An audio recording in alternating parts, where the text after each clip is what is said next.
Добар ден, драги гледачи, ова е најновото издание на Откриени тајни. Јас сум доктор Жарко Костич, вашиот водител и мотивацијски говорник. Истовремено разговараме за 24-те карактеристики на генијалците кои што ги има откриено доктор Алфред Бариус, кој што во 80-те години ги истражувал генијалците, открил дека сите генијалци има 24 заеднички карактеристики. Открил дека тоа не се генетски предиспозиции, туку се карактерни особини, навики, дисциплина на карактерот, на духот, на умот. Ни поради тој ги промовираме со цел да едноставно го потпомогнеме нашиот и вашиот успех, промовирајќи ги овие 24 карактеристики. Доколку не пропуштивте во претходните емисии, зборувавме за 5 различни карактеристики. Продолжуваме со 6-та карактеристика денес. Ако сакате да дознаете или да ги видите претходните емисии кои што сте ги пропуштиле, тоа можете да го направите на мојот YouTube канал или на мојата Facebook страница. Во денешното издание продолжуваме со оптимизмот.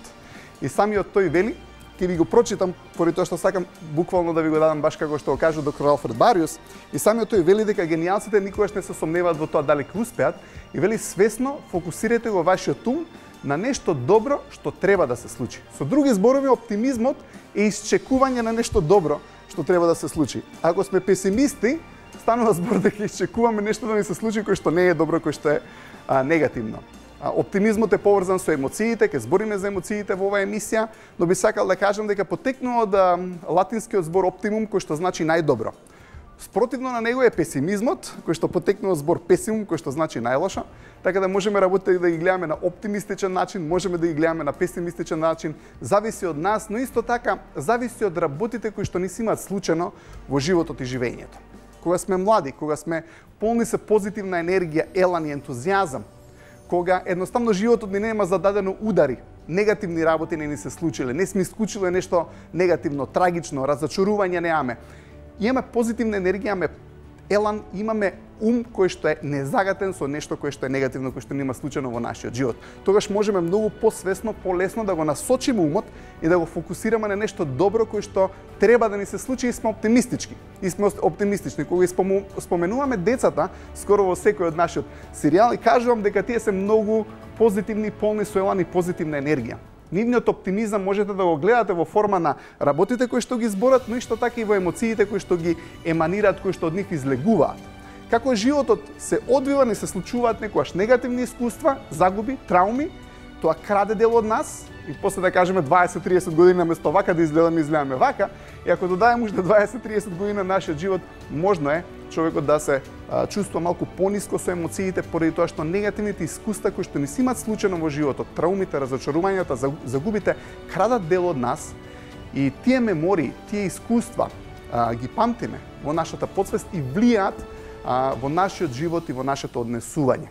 Ке ве навратам за првата епизода во која што зборев како да бидеме по-позитивни, како да имаме по-креативен живот, и таму кажав дека во дадени моменти од нашиот живот и постоење кога ќе ни се случат разочарувања и негативни искуства и негативни работи, она што се случува тие имаат за цел да не спречат понатаму да не го искусиме истото разочарување, траума, загуба или што и да е. И на тој начин ние фактички не гледаме во сегашноста и иднината, туку сегашноста и иднината ја гледаме низ призма на минатото.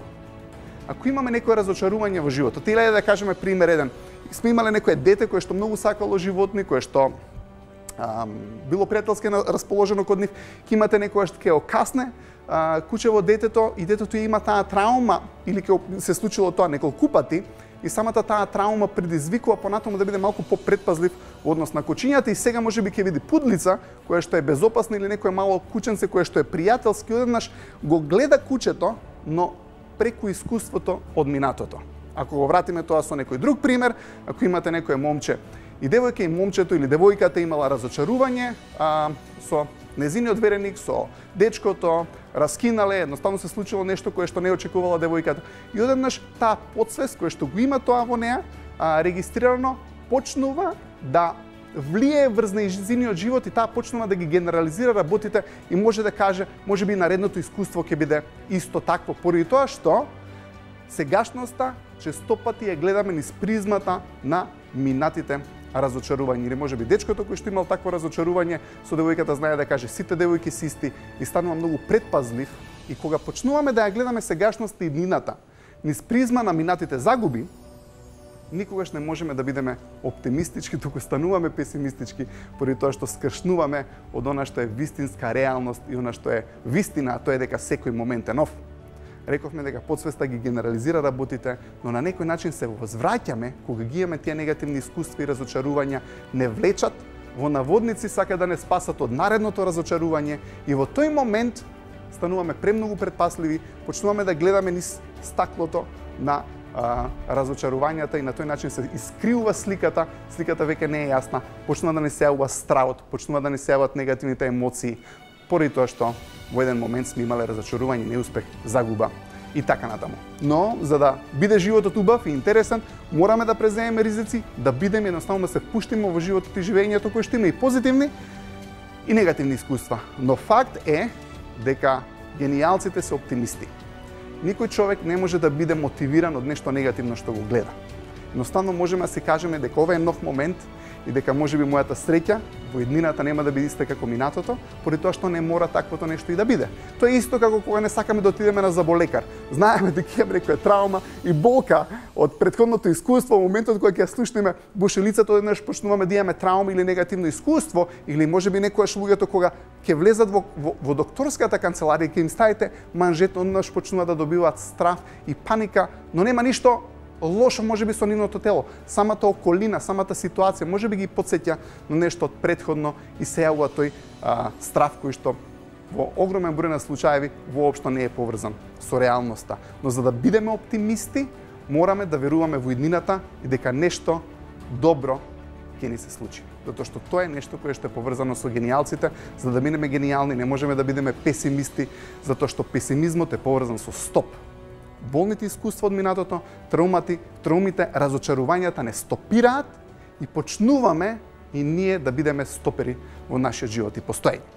Така да прва карактеристика денеска која што опфатиме е оптимизам. Ќе се надоврзам на оваа тема со наредното нешто, тоа е ентузијазмот. И Алфред Бариос вели: генијалците се толку возбудени за тоа што го прават, што тоа ги охрабрува другите да соработуваат со нив. Навистина верувајте дека нештата ќе испаднат добро, немојте да се воздржувате. Кога зборуваме за емоции, знаеме дека тоа се бранови, тоа се енергетска работа се емоциите. Различните емоции имаат различна фреквенција, различна вибрација. Имаме позитивни емоции, имаме негативни емоции. Некојаш сте во околина со човек кој што е позитивен, едноставно ви се менува расположението и секако можеме да бидеме во околина на негативни луѓе, однаш кога доеш дома се чувствуваш изморен, не знаеш што ти се случува, зашто ти се случува. Сето тоа, но секако дека тие емоции влијаат врз луѓето, поради тоа што од секој еден човек може да излезе бранна енергија, тој вибрира и доаѓа до нас. За емоциите можеби ќе збориме и понатаму, но денеска ќе се задржам на ентузијазмот како позитивна емоција која што имаат генијалците. Самиот збор ентузијазам е поврзан со невоздржување. Кога сте ентузијастични, не гледаме во препреките, не гледаме во стоповите. Самата енергија, самата емоција на ентузијазам е толку заразна.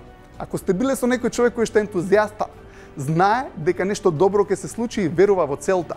И она што се случува, едноставно само преку неговата емоција на ентузијазам ги креви и останатите луѓе околу него на тоа ниво да вибрираат. Ето тоа е вибрација.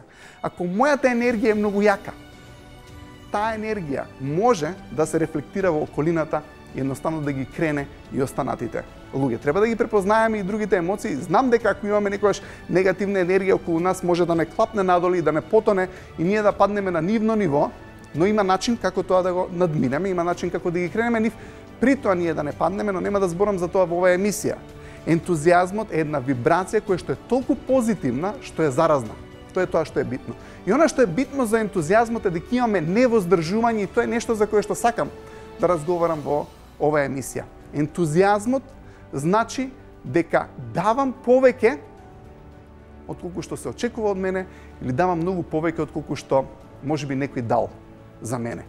Кога имам ентузијазам, имам толку љубов, имам толку сигурност, имам толку верба, имам толку самодоверба во се она што ми се случува, самодоверба во мене, верба во околината, не верувам дека нешто лошо ќе ми се случи. Сите негативни работи ентузијазмот ги одбива. Гледате, ако имате негативни работи кои што ви доаѓаат во вашиот круг, во вашето поле на действување, ентузијазмот, она што го прави, ги трга тие негативни работи и продолжува кон самата цел. Кога зборам честопати, зборам за моќта на несогласувањето. Видите, ако се согласиме со стоповите на околината, тогаш ќе бидеме стопирани ние.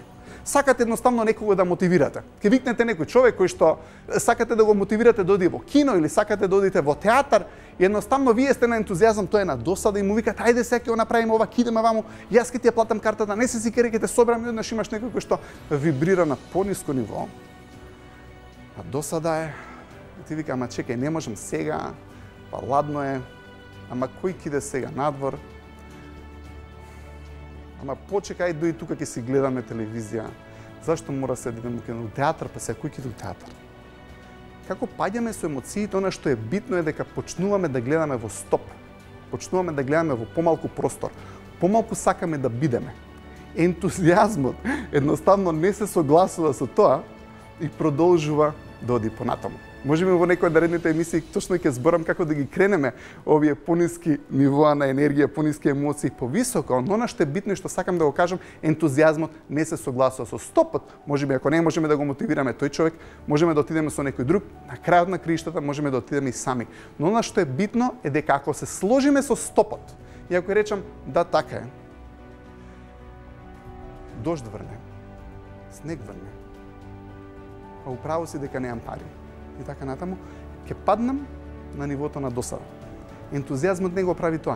Ентузијазмот продолжува да ја креира енергијата наспроти сите препреки кои што може да се случат во околината. Поради тоа што, како што кажав, имаме мок на несогласувањето. Не се согласувам со стопот. Со било кој стоп кој што ќе се постави на мојот пат, нема да се согласам ако вибрирам на емоцијата ентузијазм. И она што го кажав, реков дека ентузијастите вели немојте да се воздржувате. Во претходните емисии зборував за тоа дека треба да даваме и дека истекот е многу поубав од втекот. Имаме момент кога чекаме да добиеме нешто, кога некој треба да не мотивира, кога треба некој нешто да ни даде. Едноставно мислиме дека ние тоа сме го заслужиле, едноставно треба нешто да добиеме пред да може да правиме нешто и така натаму и така натаму. И тоа не функционира. Она што е интересно во врска со овие емоции е дека колку повеќе истекува енергија од нас, толку поубав е светот околу нас. Колку повеќе треба да примиме и мислиме дека некој нешто треба да ни даде, толку сме пониско, толку сме покритични, толку сме повеќе наблюдувачи во животот и така натаму. Е сега, ако збориме некогаш за баланс, знаете, луѓето сакаат да имаат баланс, ја мислам дека треба да се има баланс во сите сегменти од животот да сме реализирани. Не само на работа, не само финансиски, во бракот, во врската, во знаењето, во се треба да имаме реализираност. Ако збориме за тој баланс, дефинитивно се согласувам.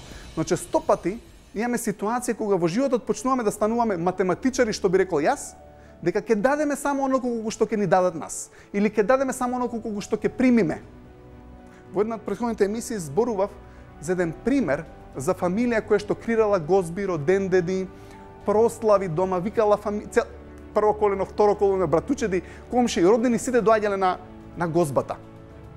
Но во еден момент почнале да мислат, па другите луѓе не ги прават тие гозби така обилно и така раскошно како ние, нема ни ние да го крираме тоа на тој начин, тогаш почнуваат да одат на некој начин да се избалансираат со другите луѓе, кои што можеби не го прават тоа на тој начин како што го правеле тие, и тогаш паѓаат со емоциите и верувајте ми, не изгледа животот толку убав и толку креативен и толку забавен како претходно, поради тоа што нивната убавина во животот било баш во давањето. Е сега ќе зборам за нешто кој што се однесува на размена. Во животот секогаш имаме размена. Кога некој нешто ќе ни даде, ние сакаме да му допринесеме на него. Ќе отидеме некогаш на роден ден, некој си иде донеле поклон, ние немаме поклон, не се чувствуваме убаво. Поради тоа што во животот имаме размена на енергијата. Некој ќе ни даде нешто, ќе му вратиме нешто. Е сега можеме да имаме различни типови на давање и на враќање. Не е се механички, некогаш децата ќе ни вратат или блиските ќе ни вратат со афинитет, со љубов и со емоција, на начин на кој што можеби ние сме дале претходно финанси или сме купиле подарок, и таа енергија се враќа на различен начин. Не зборам дека треба да даваме $20 или 20 денари да добиеме 20 денари во животот. Но, ако дадеме нешто и ако примеме нешто, можеме да кажеме дека имаме фер разменување и едноставно дека даваме оноку колку што примаме, Или можеме да дадеме малку повеќе отколку што примаме, или едноставно можеме ние да дадеме помалку отколку што примаме. Ајде да го земеме првиот случај каде што имате дадена ситуација каде што можеби сме платили, сакаме да дојде некој човек да ни ги поправи по дома радиаторите, сме платиле за 3 радиатори и едноставно ни поправиле 2 радиатори, ама третиот не е поправен. Или ќе дојат, или ќе се растури нешто, ќе се скрши нешто. Гледате, на некој начин не сме го добиле истото за кое што сме платиле. Сме добиле помалку. Во животот честопати успешните луѓе, бизниси, едноставно даваат онолку колку што се очекува за тоа што другите луѓе го плаќаат. Но што би се случило ако дадеме малку повеќе од тоа што луѓето очекуваат од нас? Замислите сте однеле можеби колата на поправка, вие поправиле колата, ништо не и фали на нејзината кола, но наредниот ден човекот што ви е поправил колата ви се јавува по телефон чисто да праша дали си задоволен со колата. Никој не го очекува тоа, но човекот дава малку повеќе од колку што сме очекувале. Немал потреба да го направи тоа, но тоа е мал гест на давање повеќе отколку што луѓето очекуваат од нас. Ова може да биде на тема финанси. Ќе отидете некаде во бизнисите, ќе купите нешто и не очекувате да е расипано. Но замислете кога соработувате со некој човек и сте купиле нешто, ако сведеме тоа на финанси, на пари, и добивате малку повеќе вредност од тоа за кое што сте платиле. Ако тоа го сведеме на работи во секојдневието. Имам една приказна кога отидов прв пат да живее во Соединетите држави и таму се соочив со една ситуација каде што имаше детенце, таткото беше милионер, каде што тој заработуваше преку косење на трева. За мене тоа беше нереално во тој момент да помислам дека зашто детево треба да го прави тоа кога веќе неговите родители му даваат финансии, но самото дете сакаше да биде во добра размена на работите со својата фамилија. Или можеби размената е на друг начин. Кога ќе влеземе во лифт, ако го сведиме ова на меѓучовечките односи, имате некој човек со кој што едноставно ќе имате убава комуникација. Ништо лошо, ништо добро, едноставно се е окей. Имате некојаш луѓе, ќе направите некоја комуникација или разговор со нив и ќе се спуштите со емоциите. Ете, вие сте дале, ама сте добиле таа размена малку помалку. Или можеби да имате некој човек кој што ќе ви даде толку многу позитивна енергија, многу повеќе од тоа што сме очекувале. Ако во животот даваме повеќе од колку што се очекува од нас, секогаш ќе успеваме. И тоа е ентузијазам. Може имате фудбалер или кошаркар или некој спортиста кој што секогаш дава повеќе од колку што се очекува од него. Тоа се гениалците. Поради тоа што се ентузијастични и поради тоа што не се воздржуваат. Ако отидеме на работното место, реков на почетокот, почетоците се секогаш креативни. Колку сме се давале? Сме давале многу повеќе од тоа што се очекува од нас. Тоа е убавината на постоењето. Секогаш кога даваме повеќе од нас, го сакаме тој другиот на кој што му даваме повеќе од нас. Знам дека е убаво да ни возвратат. Тука нема сомнеш. Но ако имате некоја група во која што човекот секогаш дава повеќе од што се очекува од него, тој се чувствува многу компетентен и се чувствува многу сигурен во таа околина. Спротивно, кога имате луѓе кои што малку забушаваат, ајде така да кажам, или не допринесуваат на начинот кој што треба, ќе видите дека ќе почнат да се чувствуваат изолирани од група, дека ќе почнат да се повлекуваат, дури и може да станат критични во даден момент. Затоа што луѓето кога допринесуваат за околината се чувствуваат многу сигурни во таа околина. Луѓе кои што не допринесуваат за околината не се чувствуваат толку сигурни поради тоа што се чувствуваат компетентни кога помагаат повеќе. И тоа е убавината и затоа мислам дека не треба да се воздржуваме. Не треба да идеме на исто размиште, окей, ќе дадам толку или ќе сработам поради тоа што толку ми плаќаат. Замислете колку би било убаво ако даваме малку повеќе. Тогаш никој нема да се осуди да не отпушти од работа, колку убаво ќе се чувствуваме во самата врска и впрочем така било и на самите почетоци. Затоа и изборев. Или можеби ќе отидете во лифт и во лифт може да имате добар ден, сето тоа е честно и е фер. Може да имаме некој да ви се насмее и вие да бидете толку негативни во лифтот. Едноставно да го спуштите и другиот човек кој што е во лифтот или едноставно ако сакате да му допринесете повеќе од колку што се очекува од вас, може да му кажете добар ден, како сте, ви посакувам убав ден, едноставно давате повеќе од колку што се очекува од вас. Се во нашиот живот оставаме трага кај сите луѓе кои што се околу нас. Дали поради нас нивниот живот е подобар или не е прашањето. ентузијастичните луѓе се даваат несебично и секогаш се тие луѓе лидери. Ако видите, ако се вратиме на детството, луѓето кои што не мотивирале, или ако се вратиме на вистинските лидери во животот, несебично се вложуваат во науката, во знаењето, во фамилијата, кон децата. Добриот родител несебично се дава кон своите деца. Добриот сопруг несебично се дава кон својата сопруга. И ако збориме за тим, зборувавме во претходните емисии за одговорност. И ова уште сакам да го кажам, и можеби наредната карактеристика ќе оставиме за наредната емисија, поради тоа што немаме многу време, затоа што станав ентузијастичен на тема ентузијазам, поради тоа што идејата е да се даде повеќе отколку што се прима. Истекот на енергија е многу поубава енергија отколку што е втекот. Пак ќе кажам, дали нашиот живот и трагата која што оставаме позади нас ги прави луѓето подобри, не менја ништо, или ги правиме луѓето полоши. Во секој случај, бареме треба да бидеме на некое нормално ниво со останатите луѓе, а сме гениалци ако ги направиме сите тие кои што се блиски до нас подобри од тоа отколку што се. И да завршам за тим. Во минатата емисија зборев за одговорност, зборев како да направиме тим. И сакам да го кажем уште следно. Секој од нас има позитивни и негативни карактеристики. И зборевме дека не можете човекот да го коригирате постојано со критики. И во еден тим, убавината е дека треба да преземе одговорност за целиот тим. Јас соработувам со луѓе кои што се околу мене, кои што се професионалци, кои што се супер во нивната работа која што ја прават. Тие знаат можеби што се моите недостатоци и знаат како да преземат одговорност за нив, за да ја направиме емисијата на најдобар можен начин како што треба. Можеби ја знам што е тоа што ја треба да го допринесам за нив, за да ја направиме емисијата како што треба. Или во еден тим може имате играчи кои што еден од тие играчи е добар во нешто, има своја слабост, но другиот играч ако цело време го критикува тој играч за работите кои што ги прави, фактички не презема одговорност за него. Можеме да преземе одговорност за неговата слабост и при тоа да ја добиеме утакмицата, поради тоа што јас ако преземам одговорност за слабоста за мојот соиграч и тој преземе одговорност за мојата слабост, тогаш стварно стануваме тим. Може имате сопруга која што знае дека сопругот секогаш пред излагање од дома ги заборава клучевите. И одеднаш наместо да му вика или да го кара, секогаш пред да излезе може да ми каже повели клучевите да не губиш време.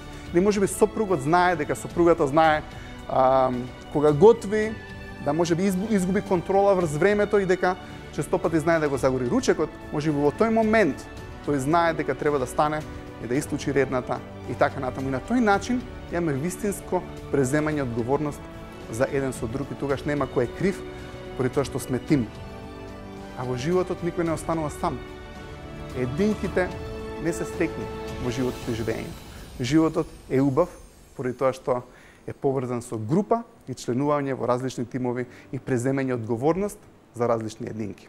Воколку ги поставиме работите на тој начин, воколку сме оптимисти, воколку имаме ентузијазам, воколку едноставно почнуваме да вибрираме на позитивна енергија, воколку се даваме многу повеќе отколку што сакаме да земеме, воколку сакаме позадина од нас да оставиме подобар живот на другите луѓе, мислам дека ќе се чувствуваме многу поубаво, ќе имаме многу поголема сигурност, самодоверба и она што е најбитно, никогаш нема да покажеме со прст каде е грешката, тука едноставно ќе се обидеме да преземеме одговорност за неа и за другиот човек, но тоа не значи дека не треба да му покажеме како подобро да го направи она што можеби не знае или во кое што не е доволно вешт.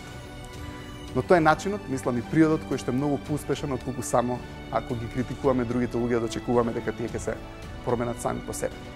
Се надевам дека ова беше интересно за вас. Продолжуваме во наредното издание на Откриени тајни со други карактеристики кои што ги има откриено доктор Алфред Бариос. Ви посакувам убав саботен ден, неделен ден за оние кои што гледаат нашата реприза. Ако сакате да знаете многу повеќе во врска со ова или ако сакате да ме контактирате за било какви проблеми кои што ги имате, едноставно ве охрабрувам да го направите тоа. Имајте убав ден.